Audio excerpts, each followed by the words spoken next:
வணக்கம் நண்பர்களே, welcome to Saraj YouTube channel. This is Jegadeeswari Sivarajan, special educator. இன்னைக்கு நம்ம பார்க்க போற டாபிக் ஸ்பெஷல் எஜுகேட்டர் கண்டிப்பா தெரிஞ்சுக்க வேண்டிய முக்கியமான கிளாஸ் ரூம் ஸ்ட்ராட்டஜிஸ் தாங்க.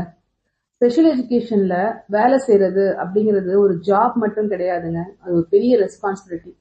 நம்ம கிளாஸ்க்கு வர ஒவ்வொரு குழந்தையும் வேறுபட்ட லேர்னிங் ஸ்டைல், ஸ்ட்ரென்த், சேலஞ்சு, இன்ட்ரெஸ்டோட தான் வருவாங்க. ஆனா எல்லா குழந்தைங்களுக்கும் ஒரே மாதிரி டீச்சிங் மெத்தடை நம்ம யூஸ் பண்ணக்கூடாதுங்க. ஒரு ஸ்பெஷல் எஜுகேட்டரா எனக்கு கிளாஸ் ரூம்ல ரொம்ப பயனுள்ளதா சில ப்ராக்டிக்கல் ஸ்ட்ராட்டஜிஸை உங்களுக்கு இன்னைக்கு ஷேர் பண்ண போறேங்க. நீங்க புதிய ஸ்பெஷல் எஜுகேட்டரா இருந்தாலும் சரி, இல்ல அனுபவம் உள்ளவரா இருந்தாலும் சரி, இந்த ஸ்ட்ராட்டஜிஸ் கண்டிப்பா உதவும் நம்புறேங்க. ஃபர்ஸ்ட் ஸ்ட்ராட்டஜி என்னன்னு பாத்தீங்கன்னா, முதல்ல நம்ம குழந்தைங்ககிட்ட ரிலேஷன்ஷிப்பை டெவலப் பண்ணுங்க. அப்புறமா தாங்க டீச்சிங் ஸ்டார்ட் பண்ணணும். நம்ம கிளாஸ்க்கு புதுசா வர குழந்தைய உடனே டேபிள்ல உட்கார வச்சு ஆக்டிவிட்டிஸ் ஆரம்பிக்க வேண்டிய அவசியம் இல்லைங்க. முதல்ல அந்த குழந்தைய நம்மளை ட்ரஸ்ட் பண்ணணும். அவங்களுக்கு கிளாஸ் ரூம் சேஃபா இருக்குன்னு ஃபீல் ஆகணும். அதுக்காக அவங்களோட இன்ட்ரெஸ்ட் என்ன டாய்ஸ் பிடிக்கும், என்ன பாட்டு பிடிக்கும், என்ன மாதிரியான சாப்பாடு பிடிக்கும், எப்படி கம்யூனிகேட் பண்றாங்க, இதெல்லாம் நம்ம அப்சர்வ் பண்ணுங்க. இது ஒரு நல்ல ரிலேஷன்ஷிப் உருவான பிறகு லேர்னிங்க ரொம்ப ஈஸியா இருக்குங்க. ஃபர்ஸ்ட் குழந்தைங்க கிட்ட நம்ம ரேப்போ பில்ட் பண்ணணும். அதுக்கப்புறமா தான் லேர்னிங் ஸ்டார்ட் பண்ணணும். செகண்ட் ஸ்ட்ராட்டஜி, பிஹேவியரை மட்டும் பார்க்க கூடாதுங்க, அதுக்கான காரணத்தையும் பார்க்கணும். ஒரு குழந்தை அழறாங்க, இல்ல அடிக்கிறாங்க, இல்ல ஓடுறாங்க அப்படின்னா உடனே அந்த குழந்தைங்களுக்கு ப்ராப்ளம் பிஹேவியர் இருக்கு அப்படின்னு முடிவு பண்ணிடக்கூடாதுங்க. நம்ம கேட்க வேண்டிய முக்கியமான கேள்வி, இந்த பிஹேவியர் எதுக்காக வருது? கம்யூனிகேஷன் டிஃபிகல்ட்டா, இல்ல சென்சரி ஓவர்லோடா, இல்ல டாஸ்க் ரொம்ப டிஃபிகல்ட்டா இருக்கா, இல்ல அவங்களுக்கு அட்டென்ஷன் தேவைப்படுதா? காரணம் தெரிஞ்சா இன்டர்வென்ஷன் சரியா கொடுக்க முடியுங்க. தேர்ட் ஸ்ட்ராட்டஜி, ஒவ்வொரு குழந்தைக்கும் இண்டிவிஜுவலைஸ்ட் டீச்சிங். அதாவது ஒரு ஆக்டிவிட்டி ஒரு குழந்தைக்கு ஒர்க் ஆகுது அப்படிங்கிறதுக்காக அதே ஆக்டிவிட்டி இன்னொரு குழந்தைக்கும் ஒர்க் ஆகணும்ன்ற அவசியம் இல்லைங்க. ஒருவருக்கு விஷுவல் ஹெல்ப் தேவைப்படலாம், மற்றவங்களுக்கு ஹேண்ட்ஸ் ஆன் ஆக்டிவிட்டி தேவைப்படலாம், இன்னொருக்கு மியூசிக் பிடிக்கலாம். அதனால ஒன் மெத்தட் ஃபிட் ஆல் அப்படிங்கிறது ஸ்பெஷல் எஜுகேஷன்ல நிச்சயமா வேலை செய்யாதுங்க.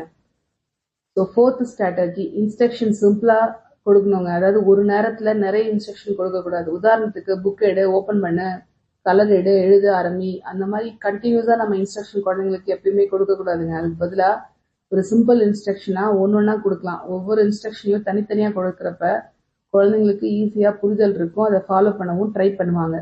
Fifth strategy, visual support use பண்ணுவாங்க. அதாவது ஸ்பெஷல் எஜுகேஷன் கிளாஸ் ரூம்ல விஷுவல் ரொம்பவும் பவர்ஃபுல்லான டூலுங்க. விஷுவல் ஸ்கெடியூல் யூஸ் பண்ணலாம், இல்ல சாய்ஸ் போர்டு, இல்ல ஃபர்ஸ்ட் தென் போர்டு அப்புறமா அப்படின்னு சொல்லுவாங்க, அது பண்ணலாம். அப்படி இல்லைன்னா பிக்சர் கார்ட்ஸ் யூஸ் பண்ணலாம். இதெல்லாமே கம்யூனிகேஷனுக்கும், ரொட்டீனை ஃபாலோ பண்றதுக்கும், பிஹேவியரை ரெடியூஸ் பண்றதுக்கும் ஹெல்ப்ஃபுல்லா இருக்குங்க.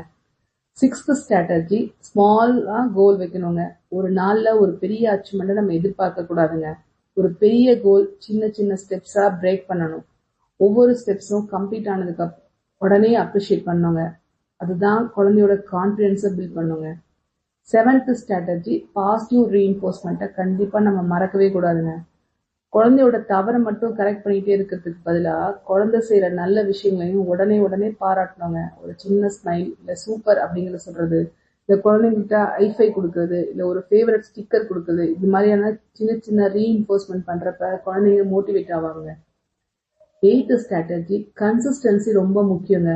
இன்னைக்கு ஒரு ரூல், நாளைக்கு இன்னொரு ரூல் அப்படின்னு குழந்தைய கன்ஃபியூஸ் ஆகலாம்.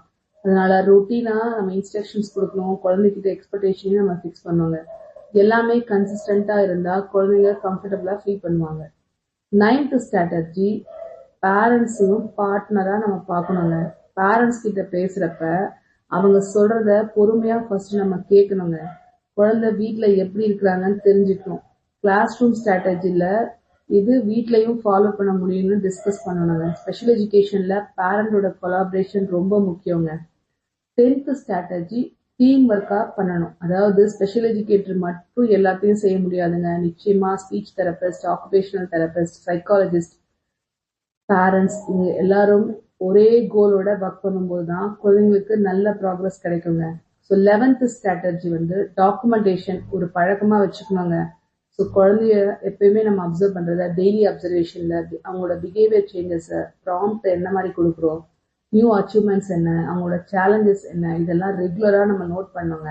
இது வந்து நம்ம ஐஇபி பிளான் பண்றதுக்கு நமக்கு ஹெல்ப்ஃபுல்லா இருக்கும். குழந்தையோட ப்ராக்ரஸை ரிவ்யூ பண்றதுக்கும் சப்போர்ட்டிவா இருக்கும். அது மட்டும் இல்லைங்க, பேரண்ட்ஸ் மீட்டிங்லையும் இதை நம்ம பேசுறதுக்கு ஹெல்ப்ஃபுல்லா இருக்குங்க.